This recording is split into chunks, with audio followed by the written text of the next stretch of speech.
Vou convidar os irmãos e as irmãs para abrirem suas Bíblias no livro de Neemias. Neemias, pastor, onde é mesmo isso? Lá no Antigo Testamento. Comecinho. Neemias, capítulo 4.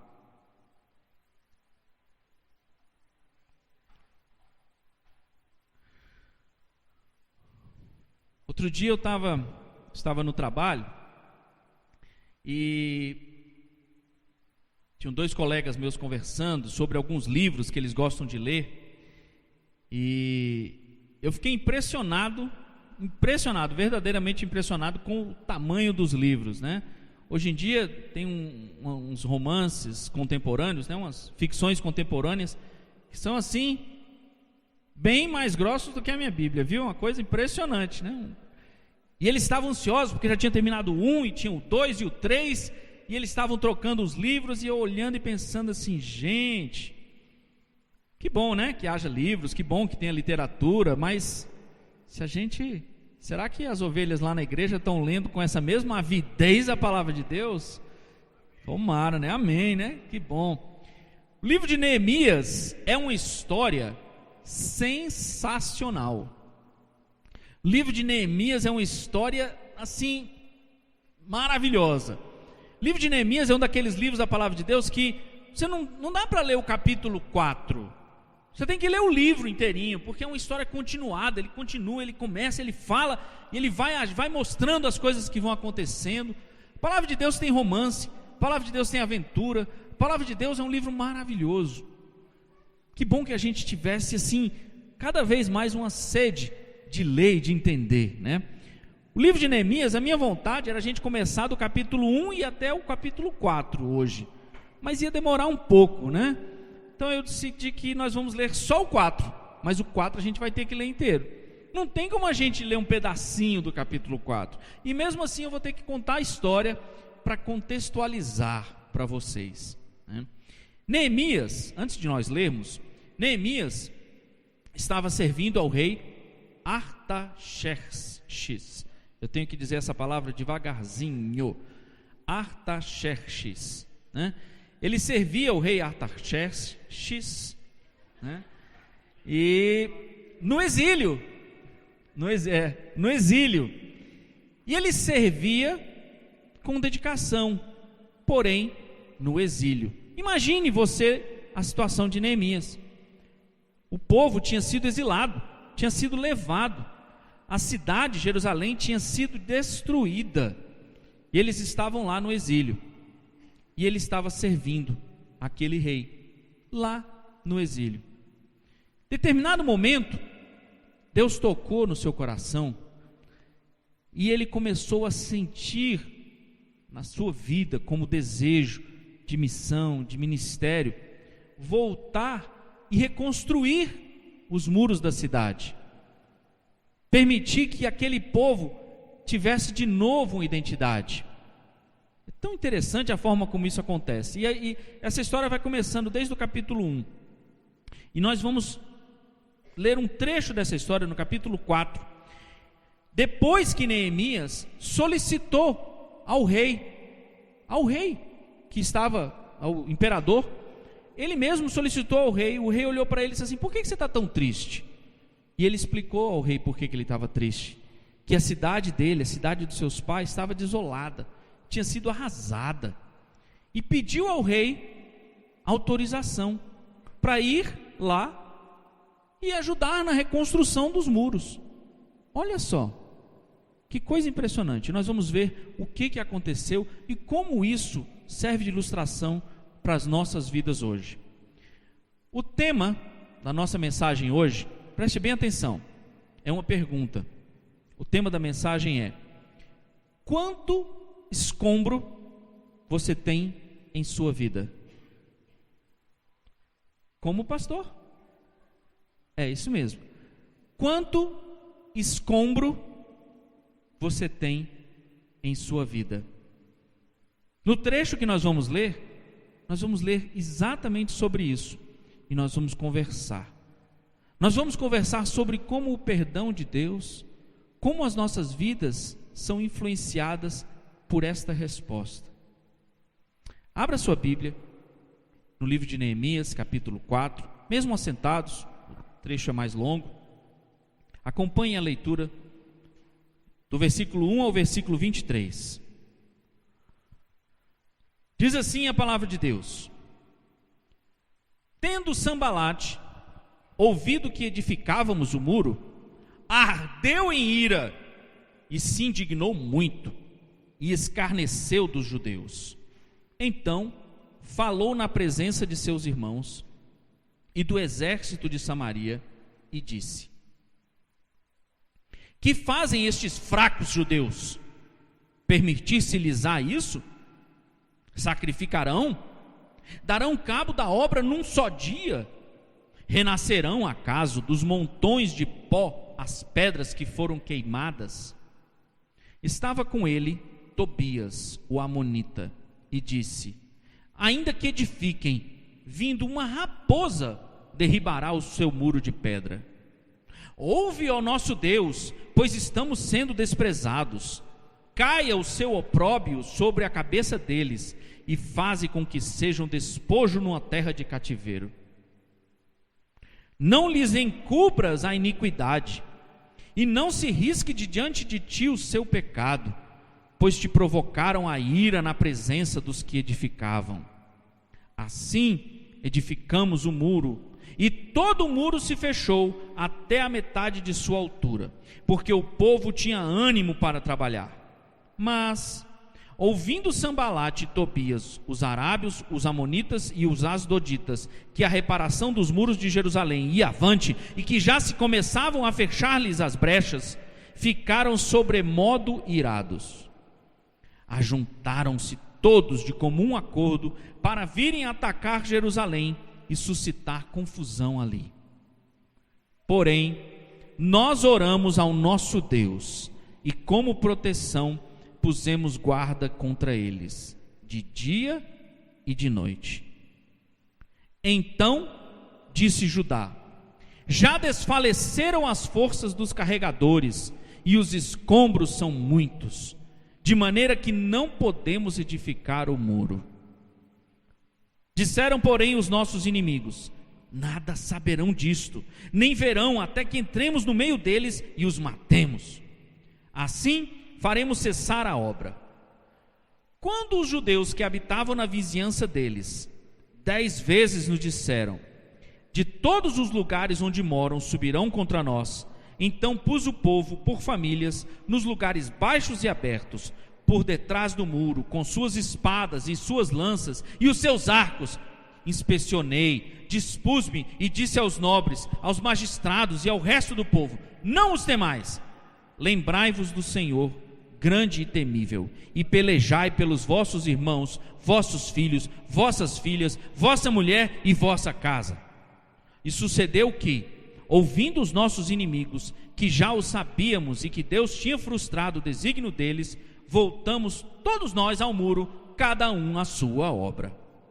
Daquele dia em diante, metade dos meus moços trabalhava na obra, e a outra metade empunhava lanças, escudos, arcos e couraças. E os chefes estavam por detrás de toda a casa de Judá. Os carregadores, que por si mesmo tomavam as cargas, cada um com uma das mãos fazia a obra e com a outra segurava a arma. Os edificadores, cada um trazia a sua espada à cinta, e assim edificavam. O que tocava a trombeta estava junto de mim. Disse eu aos nobres, aos magistrados e ao resto do povo: Grande e extensa é a obra, e nós estamos no muro muito separados, longe uns dos outros. No lugar em que ouvirdes o som da trombeta, para ali acorrei a ter conosco. O nosso Deus pelejará por nós. Assim trabalhávamos na obra, e metade empunhava as lanças desde o raiar do dia até o sair das estrelas. Também nesse mesmo tempo disse eu ao povo: Cada um com o seu moço fique em Jerusalém, para que de noite nos sirvam de guarda e de dia trabalhem.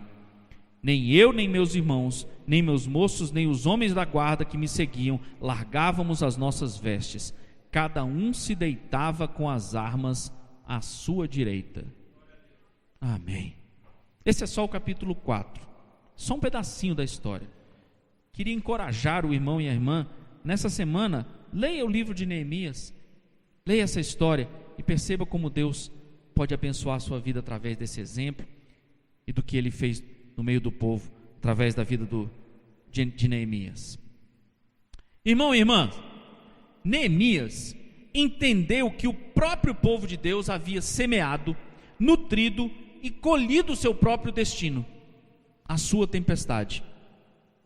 Neemias, lá no capítulo 1, ele parou e percebeu que o exílio, que aquele sofrimento era consequência do que o povo tinha semeado, do que o povo tinha plantado, do que o povo tinha colhido.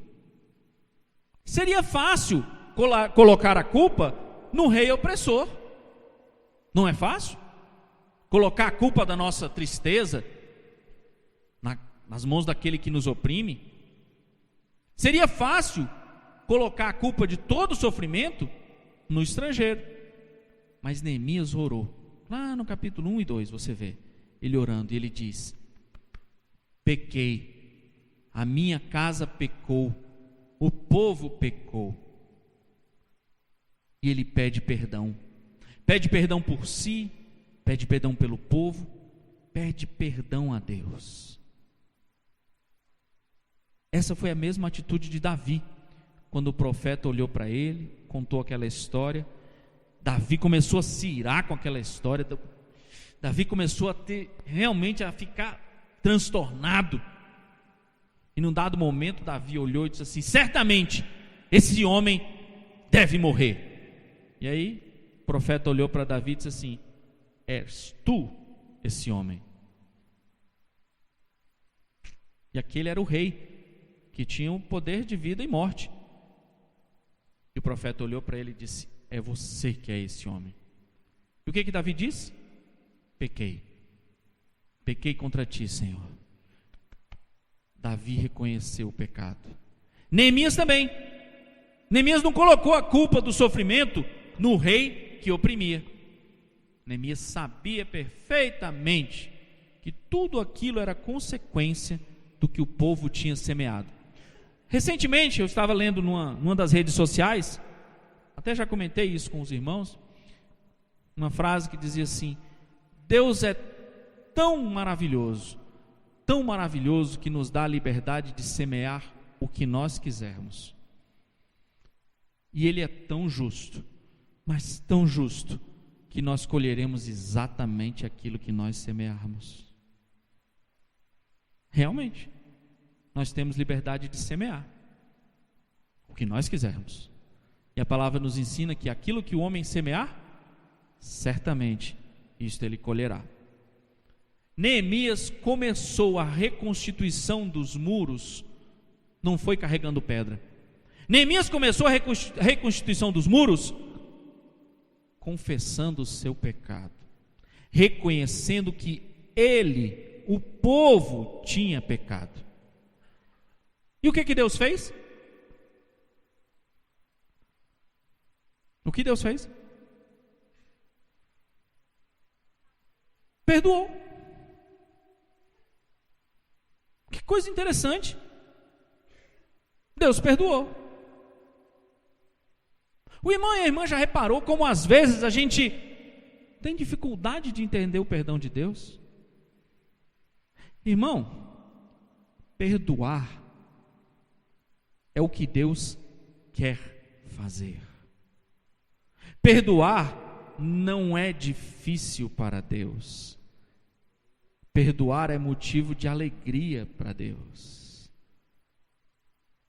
Pela nossa dificuldade em perdoar, a gente acha que Deus tem dificuldade em perdoar. Não. Neemias suplicou, reconheceu o pecado e pediu perdão, e o que Deus fez? Perdoou. Como é difícil a gente entender o perdão de Deus. Por não entender como Deus quer nos perdoar, muitos de nós carregamos uma culpa que Deus já levou durante toda a nossa vida e gastamos fortunas explicando o sentido da nossa culpa para alguma pessoa, e vivemos com isso a vida inteira, porque não entendemos que Deus quer perdoar.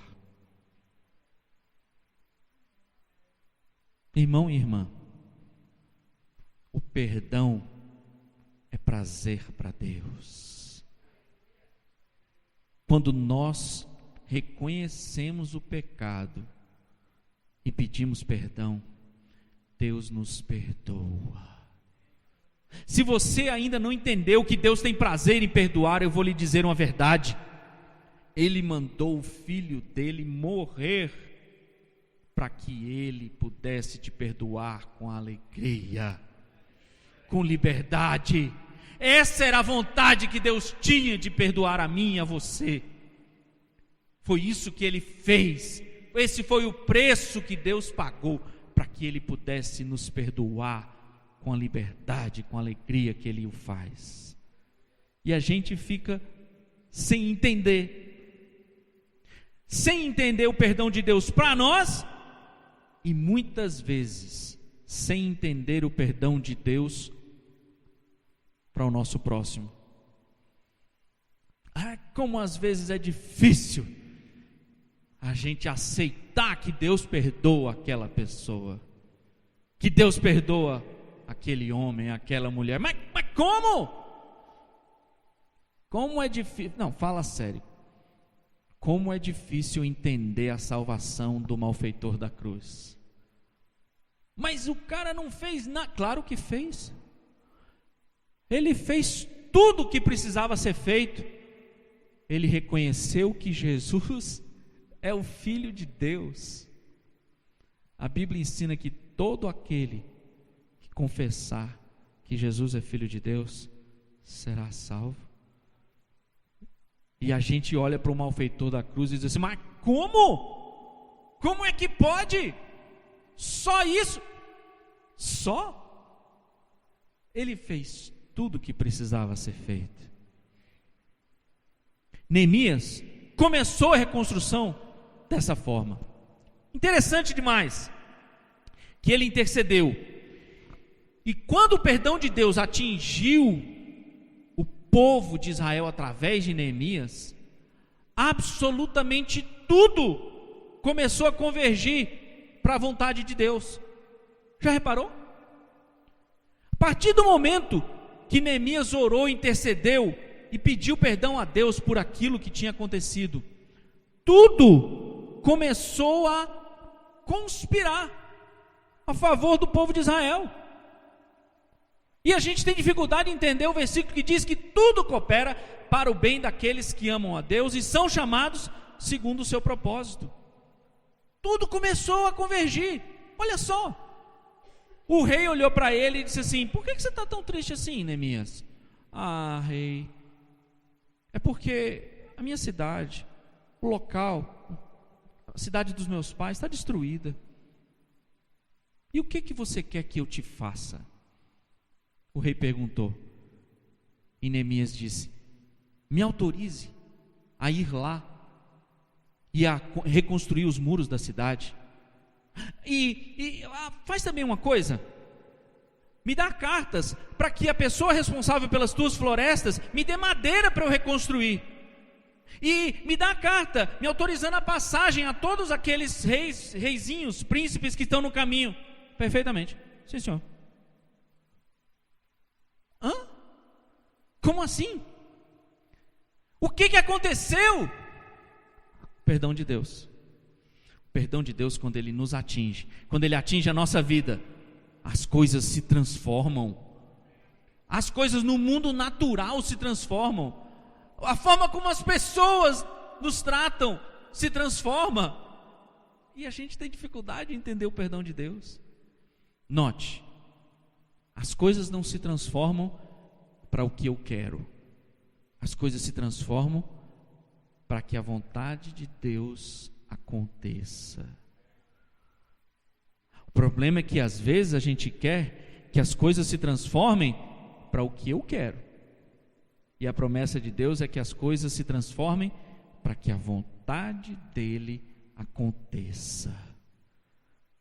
O que foi que Neemias pediu?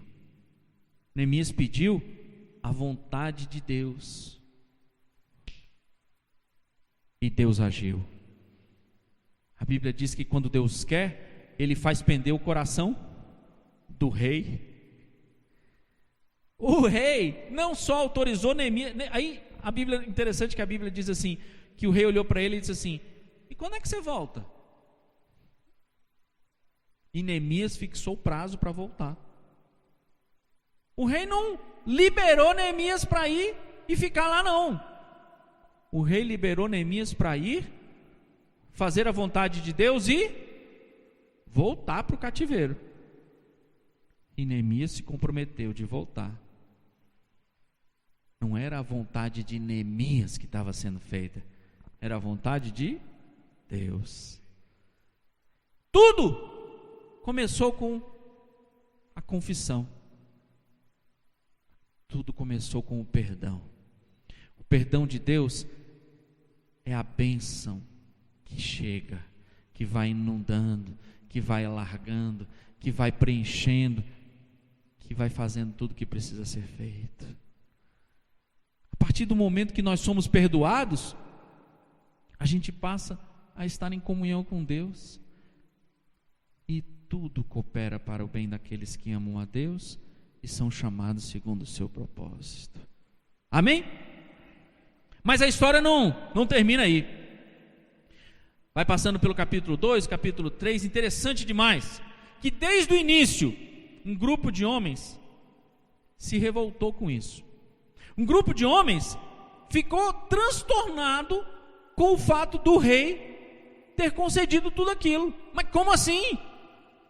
Mas que é isso? Por que Neemias está tendo todos esses privilégios?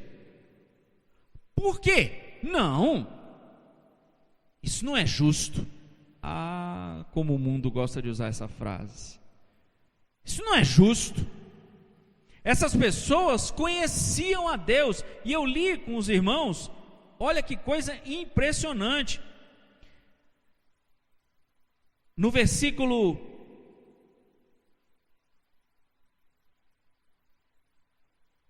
4, eles oraram a Deus, disseram assim: ouve ao nosso Deus, pois nós estamos sendo desprezados, caia o seu opróbrio sobre a cabeça deles, faze com que sejam despojo numa terra de cativeiro, não lhes encubra a iniquidade. É o que eles pediram a Deus. O que eles estão pedindo para Deus? Não perdoa eles não, Senhor. Mas como assim não? Por que não perdoa eles não, Senhor? Como é difícil entender o perdão de Deus. Como é difícil entender o perdão de Deus sobre o irmão. Quando a gente sabe o que ele cometeu, quando a gente sabe o que ela fez, que tipo de vida ele levava, que tipo de vida ela levava, como é difícil aceitar. Mas Senhor, eu te sirvo desde a minha infância. Senhor, eu estou aqui na tua casa desde que eu sou pequenininho, criancinha de colo, e esse irmão e essa irmã chega agora e o Senhor abençoa desse jeito. Mas e eu, Senhor? Parece com a história do filho pródigo. Mas como, Senhor? Ele saiu, gastou teus bens, gastou a vida, fez e aconteceu, e fez tudo aquilo, e fez, e agora o Senhor vai e perdoa, e a vida dele é isso, essa bênção? Como assim? É a mesma coisa. As pessoas olharam e disseram, se irritaram. Mas por quê? Por que ele pode ser abençoado assim e eu não? Que coisa terrível a pessoa orar para que Deus não perdoe alguém. Sangue de Jesus tem poder. Que coisa terrível, né? Que coisa terrível, meu Deus do céu. Pois foi isso que aconteceu. houve quem se indignasse com o fato de Deus estar agindo. Será que a gente já se indignou com o fato de Deus estar agindo na vida de alguém? A Bíblia nos ensina: chorai com os que choram e alegrai-vos com os que estão alegres. Os irmãos já devem ter me ouvido falar como é difícil a gente se alegrar com a bênção do outro, não é? O irmão passou num concurso, por que não fui eu? Que bom, né, irmão? Né? Como é difícil se alegrar. É assim que o mundo nos ensina, não é assim que a gente tem que viver. Quando nós virmos um casamento maravilhoso, a gente não precisa cobiçar aquele casamento. O que a gente tem que fazer? Querer ter um casamento tão maravilhoso quanto aquele, para ser bênção para Deus, para que as pessoas queiram ter um casamento tão abençoado quanto aquele. Quando a gente vira alguém cheio de dons, manifestando a glória de Deus, a gente não precisa querer ter os mesmos dons. A gente precisa agradecer a Deus pela obra dele e querer ser bênção também. Quando a gente vira a bênção de Deus sobre alguém, o que a gente tem que fazer? Se alegrar porque Deus está agindo. Se alegrar porque está vendo a bênção de Deus na vida das pessoas. A gente tem que viver diferente, meu irmão, minha irmã. O mundo ensina a gente que não é para se alegrar com os outros, mas Deus ensina que é para se alegrar sim. Essas pessoas estavam irritadas porque Deus estava agindo, e Deus agiu, e chegou um ponto em que a muralha estava toda construída até a metade da altura. Presta atenção, a palavra de Deus nos diz que a muralha estava toda construída até a metade da altura. Uma muralha até a metade serve para quê?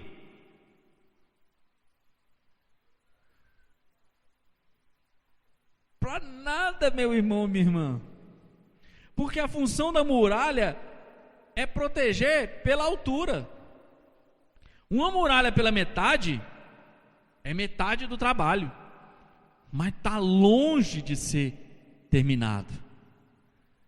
Uma muralha pela metade é motivo de se alegrar? Sim, mas não é para parar. Nas nossas vidas, muitas vezes acontece assim também. Muitas vezes Deus está agindo, Deus está operando, e as muralhas vão sendo construídas, nossa vida vai sendo restaurada, as coisas vão acontecendo, e este mundo não quer que os planos de Deus cheguem até o final. E ele começa a agir, e foi assim que aconteceu. As pessoas viram, olharam aquilo e disseram assim: como assim? A gente vai deixar isso acontecer? Vai deixar eles terminarem o trabalho, as muralhas, tudo isso?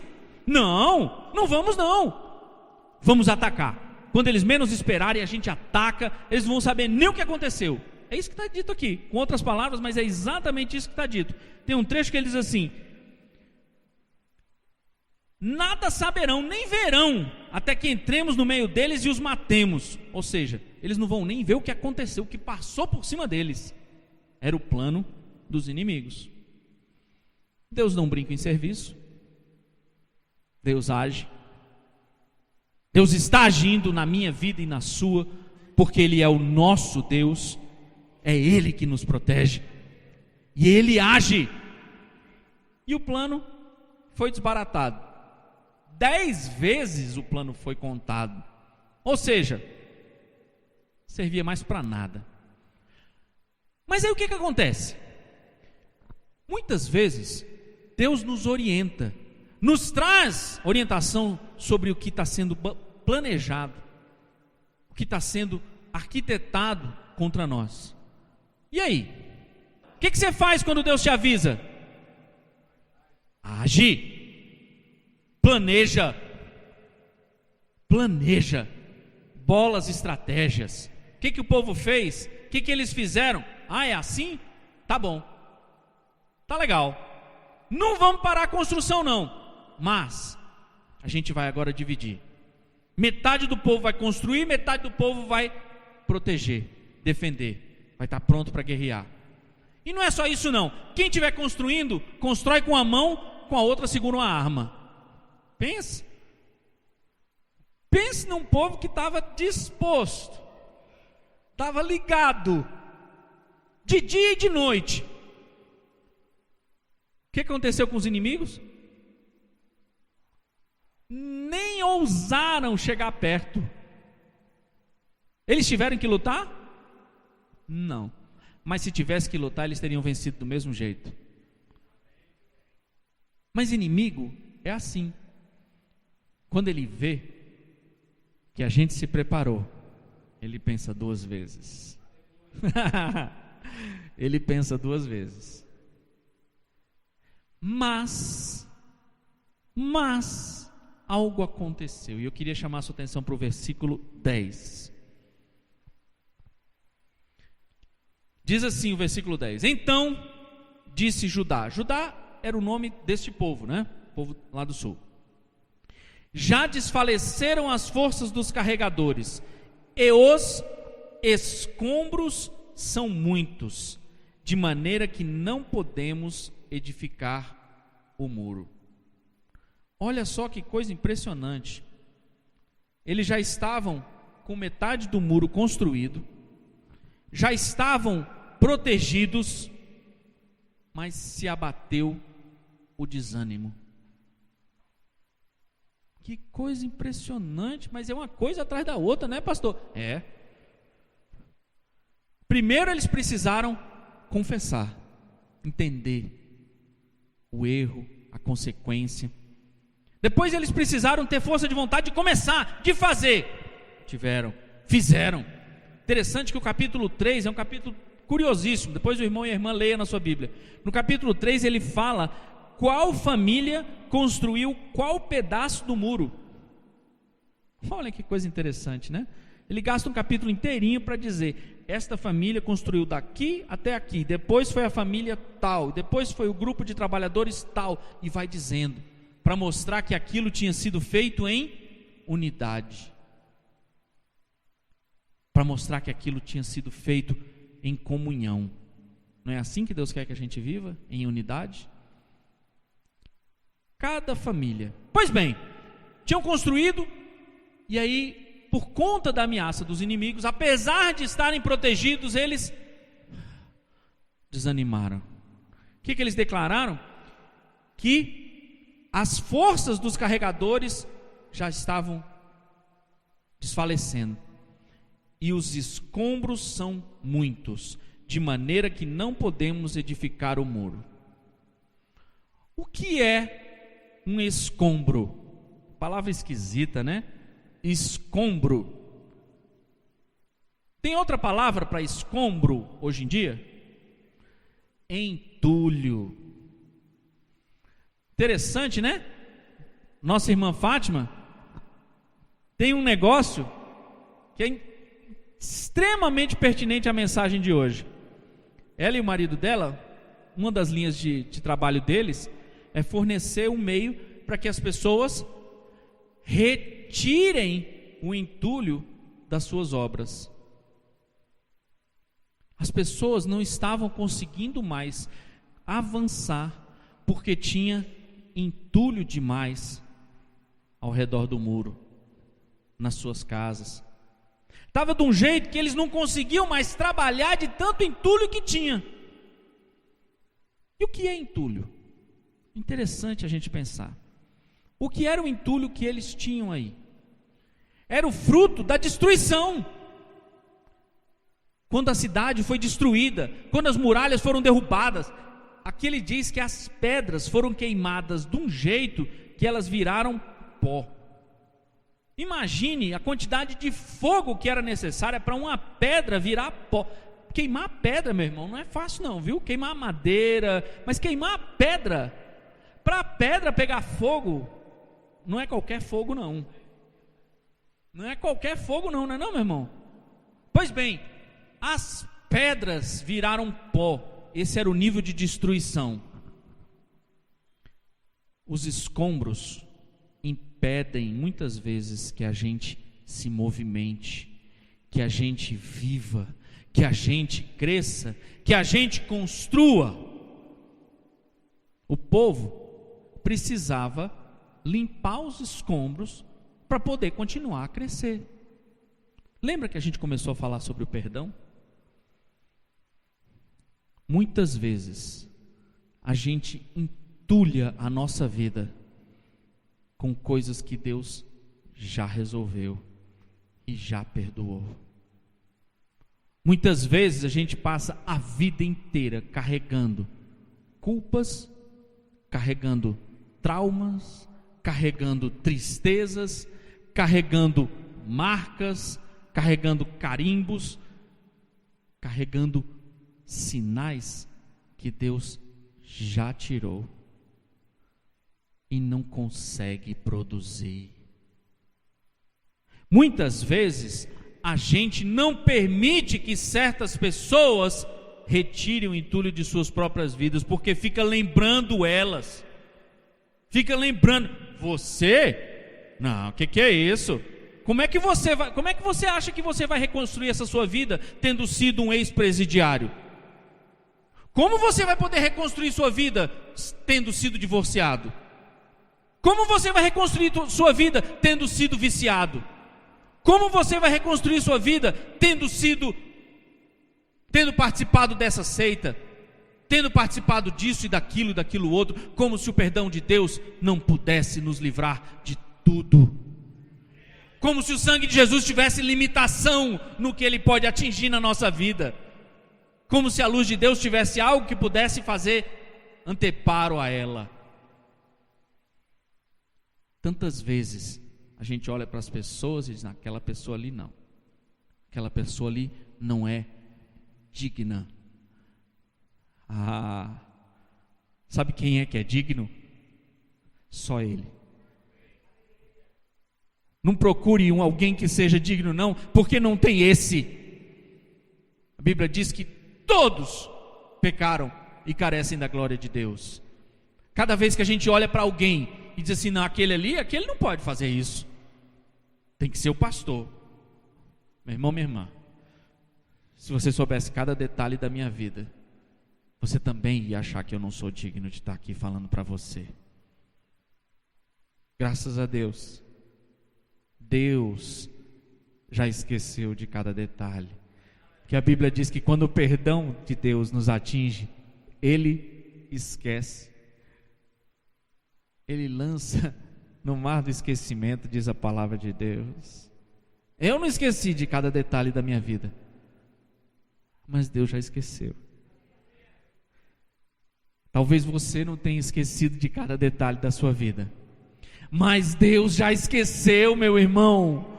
Se você pediu perdão, se você reconheceu que foi você que errou, que não foi porque alguém foi malzinho, não foi porque alguém te perseguiu, não foi porque as pessoas estão sempre me perseguindo, não. Se você reconheceu que foi você que escolheu pecar, que foi você que escolheu errar, que foi você que escolheu ver, que foi você que escolheu fazer, que foi você que escolheu tocar, se você pediu perdão, Deus perdoou. Essa é a hora que você diz, amém, glória a Deus, porque é assim. Não é difícil para Deus me perdoar e perdoar a você, não é difícil. Jesus fez tudo o que precisava ser feito. Foi difícil.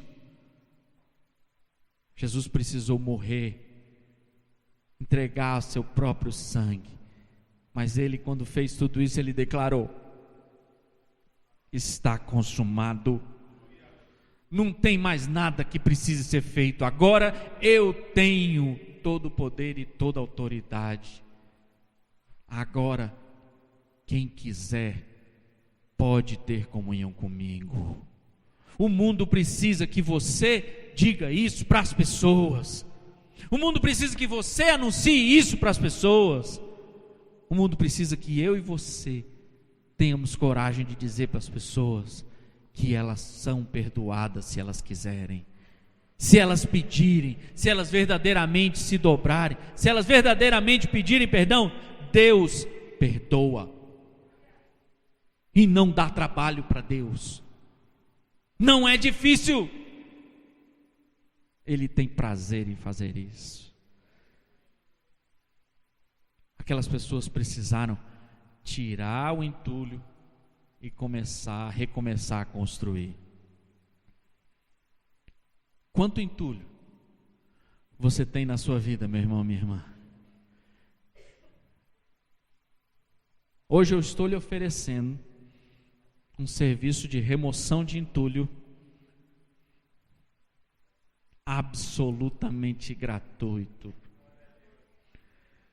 Eu estou lhe oferecendo um serviço de remoção de entulho simplesmente perfeito. Aceite! Aceite! E tem mais. Pode dizer para quem quiser. Distribua. Fale para as pessoas que elas não precisam ter a sua vida entulhada de traumas, entulhadas de tristezas, de desgostos. Receba, em nome de Jesus. Receba. Permita que Deus passe lá e limpe a sua vida de tal forma que você possa recomeçar a construir. Recomeçar a construção que Deus quer. Lembre, Deus não promete que vai ser do jeito que você quer. Mas se você quiser fazer a vontade de Deus, as coisas simplesmente vão começar a acontecer, meu irmão e minha irmã. Creia, viva, livre. Você precisa de espaço para poder construir. Tem metas que você prometeu que ia fazer e não conseguiu? Peça perdão, faça novas metas e cumpra. Você está decepcionado com alguma coisa que você não conseguiu fazer? Meu irmão e minha irmã, isso não leva a nada. Entregue para Deus. Peça que Ele retire essa decepção da sua vida e que Ele coloque as metas que Ele quer para você. Que Ele te mostre o que Ele quer. Que tipo de casamento Ele quer para você. Que tipo de filho Ele quer que o seu filho seja. Que tipo de trabalho Ele quer que você tenha. Que tipo de sonho Ele quer que você sonhe. Receba esse serviço de limpeza na sua vida, meu irmão, minha irmã. Você não precisa ficar carregando. Tem certos entulhos que você não consegue carregar. A ideia dele é exatamente essa: é lhe paralisar, é impedir que você ande. Pense numa casa em construção, da qual nunca foi retirado nenhum entulho. Meu irmão, minha irmã, não tem como dormir, não tem como viver, não tem como comer, não tem como fazer festa, não tem como limpar. Que tristeza é um marido e uma esposa, olhe bem que eu falei marido e esposa, não foi esposa, hein? Que tristeza é um marido e uma esposa que não conseguem limpar a sua casa porque a casa está em construção. Quem não já viveu isso? Como é difícil. A casa está em construção, não consigo nem limpar. Que tristeza. Você quer limpar e não consegue, cheio de entulho. O sonho é que aquele entulho desapareça para eu poder passar um pano nesse chão e limpar isso aqui, e eu ter minha casa limpa, e meus filhos poderem brincar aqui descalço, e eu poder limpar, e eu poder receber as pessoas. Deus quer que você possa receber pessoas na sua vida. Deus quer que você possa receber as pessoas e contar para as pessoas isso que eu estou contando para você. Deus quer que a sua casa esteja limpa de tal forma que você possa oferecer um banquete, preparar uma comida limpa. Deus quer que você possa dormir tranquilo, tranquilo na sua casa, na sua vida. Deus quer que o seu sono seja um sono. Meu irmão, minha irmã, recentemente eu e a Cristina fizemos uma pequena reforma na nossa casa. Nosso quarto ficou destruído durante uma semana. Tinha assim 4 dedos de poeira no chão. Nosso sonho era limpar aquele negócio. No dia que aquilo acabou, a minha vontade de limpar aquele negócio, eu me ataquei com aquele quarto de um jeito. Quando eu vi aquele quarto limpinho, quando eu vi, como foi bom. Deus quer que... Não foi bom, meu amor? Deus quer que a nossa vida esteja limpa, para a gente poder descansar, para a gente poder viver. Em paz me deito e logo pego no sono, porque só Tu, Senhor, me fazes repousar. Tranquilo, seguro, em algumas traduções. Meu irmão, minha irmã,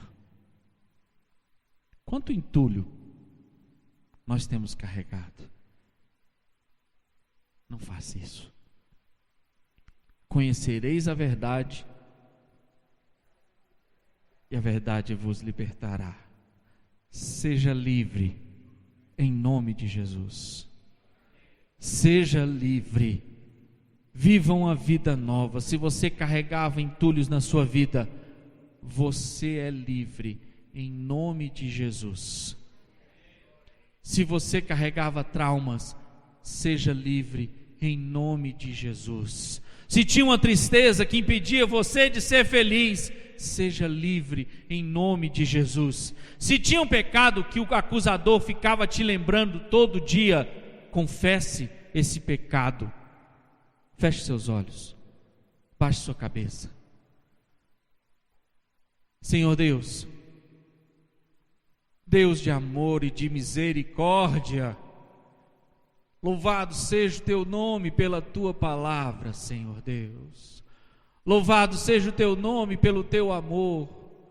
Louvado seja o Teu nome, Senhor, porque o Senhor fez tudo o que precisava ser feito para que nós sejamos livres, Senhor. Agora, Senhor, olha para o Teu povo, Senhor Deus. Olha para o Teu povo, Senhor, que reconhece que o Senhor preparou tudo, que o Senhor fez tudo, que está consumado, Senhor Deus. Olha para o coração, para a vida, para as memórias, para as lembranças, para o corpo dessas pessoas, Senhor Deus, e passa Teu sangue, Senhor Deus. Nós confessamos o nosso pecado, Senhor Deus. Confessamos, Senhor, que sabemos a Tua vontade e muitas vezes decidimos agir diferente, Senhor. Nós confessamos, Senhor, que precisamos de Ti. Nós declaramos, Senhor, que cremos no Teu poder, que toda autoridade Te foi dada, nos céus, na terra e debaixo da terra, Senhor Deus. Assim, Senhor, nós Te pedimos, derrama Teu sangue sobre nós, Senhor. Derrama Teu sangue sobre Teu povo, Senhor Deus. Lava-nos, Senhor Deus, de todos os traumas, Senhor. Lava-nos, Senhor Deus, do entulho que o trauma traz. Lava-nos, Senhor Deus, do entulho que a tristeza nos traz. Lava-nos, Senhor Deus, do entulho, Senhor, que o rancor nos traz, Senhor Deus. Lava-nos, Senhor Deus, do entulho, Senhor, que a culpa nos trazia, Senhor Deus. Que nós sejamos livres, Senhor, para crescer, para sentir o Teu toque, para ver o Teu agir, para observar o Teu agir na nossa vida e na vida das pessoas que o Senhor tem curado, Senhor, que o Senhor tem sarado. Lava-nos, Senhor, age em nós, para que o Teu nome seja louvado, Senhor Deus, para que as pessoas que não Te conhecem saibam que há Deus nesse mundo, Senhor Deus, para que as pessoas que não Te conhecem saibam que tu ages hoje, Senhor, do mesmo jeito que o Senhor agiu na época de Neemias, do mesmo jeito que o Senhor agiu na época de Davi, dos apóstolos, Senhor, dos teus profetas, de tantos homens e mulheres que viveram, Senhor, de acordo com a tua vontade, Senhor Deus. Age, Senhor Deus, na nossa igreja, na nossa vida, a começar em mim, Senhor Deus. Age, Senhor, em cada um de nós, Senhor Deus. Lava-nos, Senhor, de tal forma que o acusador não consiga ler absolutamente nada nas nossas vidas, Senhor Deus. Cobre-nos com teu sangue, da forma que o pecado simplesmente não possa mais ser lido, Senhor Deus. Nós possamos andar, viver em novidade de vida, Senhor. Livres para construir a tua vontade na nossa vida, Senhor Deus. Livres, Senhor, para construir a tua vontade na vida da tua igreja. Livre, Senhor, para construir a tua vontade na vida das pessoas que precisam te conhecer, Senhor Deus. Age, Senhor, para a tua honra e glória. Em nome de Jesus. Amém. Amém.